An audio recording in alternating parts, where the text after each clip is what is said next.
Ask and it will be given you. Seek and you will find. Knock and it will be opened to you. Everyone who asks receives. To the one who seeks finds. And the one who knocks, it will be opened. What do those promises mean? Do they mean everything you ask for, when you ask for it, the way you want it, you get? Well, your experience tells you, I suppose it doesn't mean that because that doesn't happen. That's not a good way to decide what texts mean. I don't think it means that. That's not my experience either. It doesn't mean that textually. It shouldn't mean that morally. And you wouldn't want it to mean that if you could. I wonder if you believe that. Let me take those one at a time. It shouldn't mean that, because if you could, at the word, make God do something, you'd be God, wouldn't you? Everything I tell him to do, he does. You'd be God. If you can boss God, you're God. That's the first reason it shouldn't mean that. Shouldn't, because God is God and he ought to be God, and therefore it's right for God to be God, right for you not to be God, and therefore woe is you if every prayer gets answered.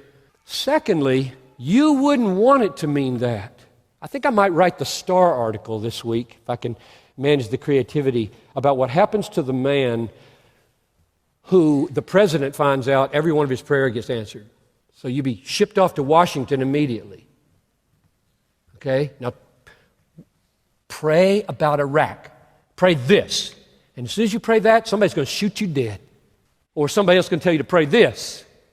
Well, pray this for Somalia. No, not that. That's not going to work. Pray this. No, that won't work. Pray this for Indonesia. Pray this because that won't work. Somebody else, and pray, you can back up and say, excuse me, I wasn't designed to do this. Only God can run the world.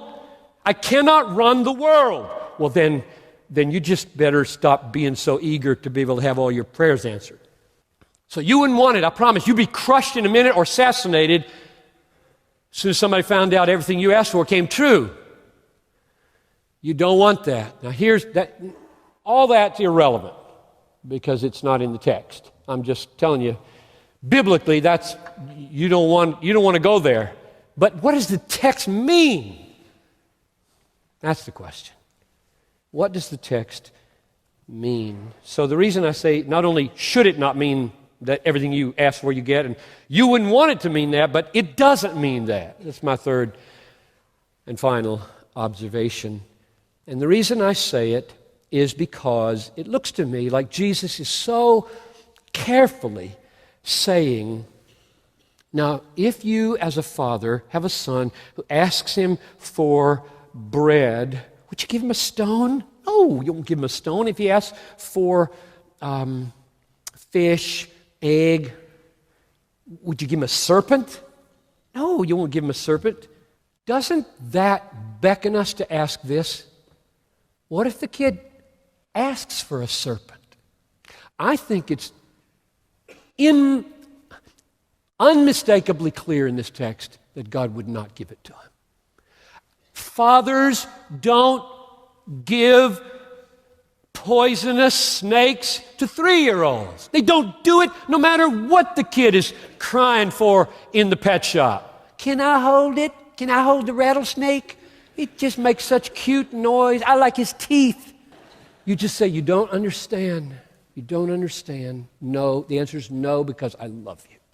And the instances of that could be multiplied. God does not give bad, hurtful, and I mean ultimately hurtful. This tries our faith to the limit, doesn't it? Because if you thought that what you're getting after you prayed for this is better, you wouldn't have prayed for that. You would have prayed for this. I asked for healing. I asked for a job. I asked for a fixed marriage. If I'd wanted this, I would have asked for it. This is not what I wanted. This tries our faith to the limit. My theology from every part of the Bible is God only gives what is good for His children to His children. Period. Painful as it has been. And I'm deeply, deeply thankful for the stability that brings into our lives and how many of you, having embraced that sovereign goodness and grace of God, have been enabled to weather some of the most horrific situations. I am so